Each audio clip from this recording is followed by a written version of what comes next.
In the hustle and bustle of present-day Philippines, it is a given that most of the populace feel Metro Manila is the epicenter of this tropical archipelago. The National Capital Region, after all, is where the seat of government is located. And with most major businesses, infrastructure, and a big chunk of the population all concentrated in the country's capital, such belief has largely gone unchallenged through time. But this was not always so. There was a time, in the not-too-distant past, when the heart of the nation went down farther south, in the Queen City of the South, to be precise. Historic Cebu, the cradle of Christianity in Southeast Asia, and some may even argue, the cradle of civilization for the Filipino nation, was the incipient colony's capital from 1565 to 1571. Undeniably, Cebu was the foundation upon which this country was built.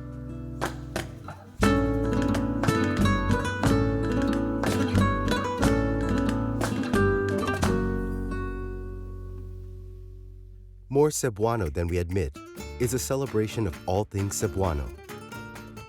The book is an anthology of works from 14 scholars from the region, covering diverse subjects spanning the entire spectrum of Cebuano life, such as history, language, religious practices, architecture, writing, art, food, and so much more.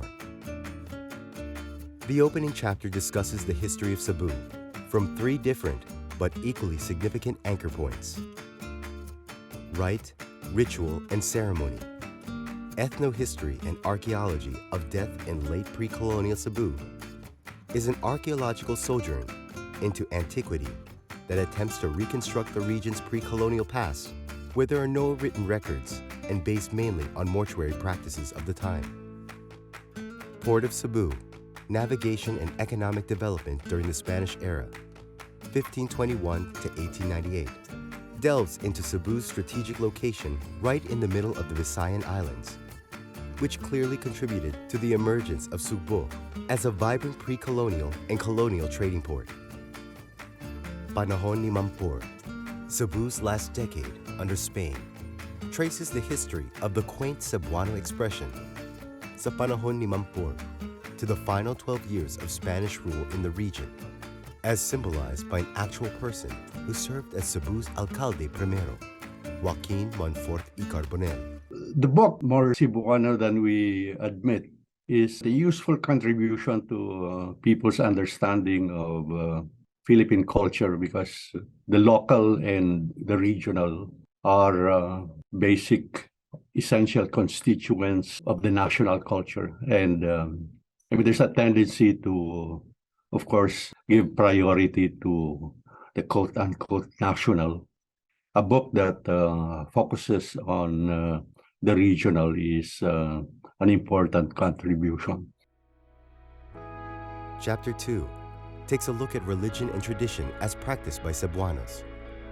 2 devotions, 1 Christ, a comparison of popular piety towards Santo Niño de Cebu and Nuestro Padre Jesus Nazareno, is an examination of the devotion accorded to 2 representations of the same deity by Cebuanos, Santo Niño, or the Holy Child, and Señor Jesus Nazareno, or Jesus the Nazarene, both God the Son.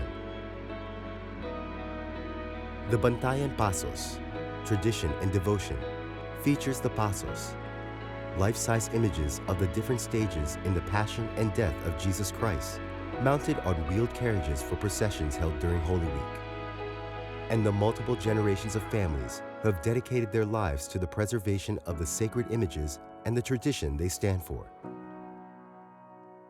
Extant colonial churches, More Cebuano Than You Imagine, follows the development of Cebuano places of worship from caves, trees, lakes, and improvised shrines to the monumental and historic structures that inspire awe even today. The annual Santo Niño Fiesta in Cebu, which is kind of a major celebration and religious festival in the country, given the importance of the image of the Santo Niño. The image of the Santo Niño is the oldest Christian relic in the Philippines, and of course is an image with high symbolism because it marks the beginning of the Christianization of the Philippines. So this is what makes the image of the Santo Niño culturally and spiritually important. Actually, the Santo Niño is not only worshipped in the Philippines, in Cebu especially, but in areas like Latin America. And, if we think about Magellan, who came here in the 16th century, he presented this image to Queen Juana, and then the conversion happened. So if we do like fast forward to that, the Sinulog is not only about street dancing. The third chapter reflects on the Cebuano native language, literature, and music through the ages. Sinugbuanon, resilient as a Cebuano, is an in-depth look into the Austronesian language, the second most important in the country, spoken by Filipinos in Central Visayas, the western areas of Eastern Visayas, and a great majority of Mindanao. It also illustrates how the proliferation of Sinugbuanon was central to Cebu's eventual impact on the country's trade and political history. The Zarzuela in Cebu, the Dulang Hinonihan of Vicente Soto and Payax Cabahar, pays tribute to two of Cebu's finest pioneer musical composers. It also traces the history of the region's cultural modernity in music, beginning with the importation of opera in the 1860s and the Spanish zarzuela a decade later. First as laughter, then as moral, the comic plays of Payax Cabahar recounts the works of the renowned king of Cebuano comedy, Pio Albigas Cabahar, whose works mirror the most faithful picture of the lightheartedness of the Cebuano people in taste, language, prejudices, social life, games, matrimonial questions, and the like. The end of the chapter features classic Cebuano poems in both Cebuano and English, namely, Kon Horeb ang Cebu, Bakawan Beach, Daan Bantayan Cebu, Ang Bulingit na Dispatcher sa South Terminal, Sumpay sa Gihuat na Asoy Kabahin sa Kalipay, Wa Kamata, and Ang Kolon Usa Kaperyahan. We started out by thinking of original essays, in contrast to the other volumes in the series, which are, my impression is that these volumes are largely made up of reprints, a selection, as it were, of the quote-unquote best or most representative scholarly articles on the subject. So we had problems because of the problem of, kind of not just, it's not just a case of reprinting articles already published, but we had to find writers who can write on topics and produce new articles. So that was the initial difficulty that we had. Finding the writers, lining up the topics. We had writers also back out of some topics that Dr. Mojares thought about was very important to be included. And so maybe we can do a second volume. Like our niece is very Cebuano, but we had commissioned somebody to write about this and about the crafts, about the biscuits, and so many other topics. The problem was, number one, the pandemic. The fourth chapter delves into the history and development of Cebuano art and film. Martino Abellana and the emergence of contemporary Cebuano realism explores the work and valuable contributions of the man responsible for educating generations of Visayan artists and establishing the first fine art school in Cebu. It also examines realism as practiced by contemporary young Visayan artists and how it evolved into the peculiar genre it is today. Screening Visaya, pre-digital film in Cebu, is an attempt to reconstruct the history of the lost Cebuano cinema. It discusses at length the 1922 silent film El Hijo Desobediente, which is believed to be the first Cebuano full-length film. It also cites current efforts to reinvigorate regional cinema, such as the traveling Cinema Region Film Festival, Bacolod Film Festival in Bacolod, and the Binisaya Film Festival in Cebu. Cebuanos constitute almost like a quarter of the Philippine population. I mean, just based on language, no? Kind of number of mother tongue speakers, like language as a marker of ethnic identity. Throughout the 20th century, the two major languages were Tagalog and Cebuano.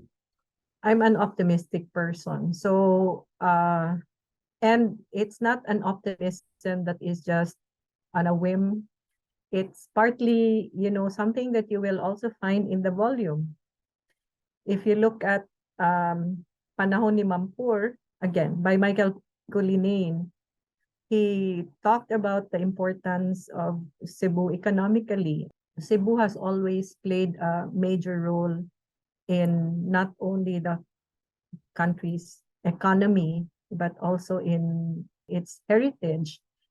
And this is something we can capitalize on given the focus on the creative economy. Tourism, food, and the Cebu Carnival are the subjects of the final chapter.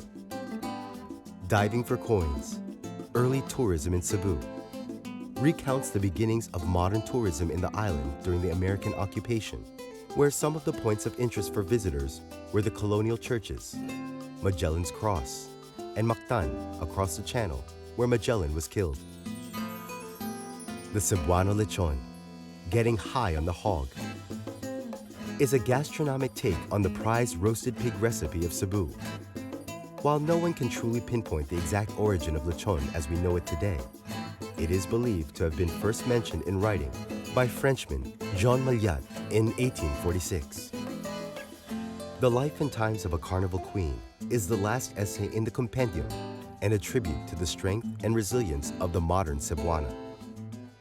More than a mere biography of 1931 Cebu Petite Carnival Queen, Concepcion Alesna Cuenco, it is also a recollection of the grand spectacle known as the Manila Carnival, which was held once a year from 1908 to 1939.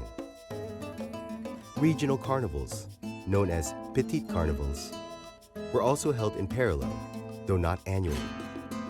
Cebu had its first carnival in 1914 at the Fuente Osmeña Circle, a site that hosted the carnival until 1923. It's a good thing that we have a series like this, because thinking about the regions, like reading about Cebu and later on about kind of the Ilocos or Bicolanos and so on, would kind of impress us with the fact that we, as a nation, we are kind of highly diverse, broad, and significant. Cebuano history is not taught in our schools, especially with the younger generation, and it's very important. This is going to be a wonderful resource, an excellent resource that not only people who dabble in history will be excited and will enjoy this, but also professors, educators, even students, because there's a lot of information here. More Cebuano than we admit truly underlines the pride of the Cebuano and brings to front and center the ways in which Cebuano culture has influenced our identity as a people and as a nation. For while the book points out how the Cebuano is uniquely different in many ways, the reader ultimately comes to the realization that being human is, indeed, a universal experience. Hence, it may be said that there is a Cebuano in every Filipino.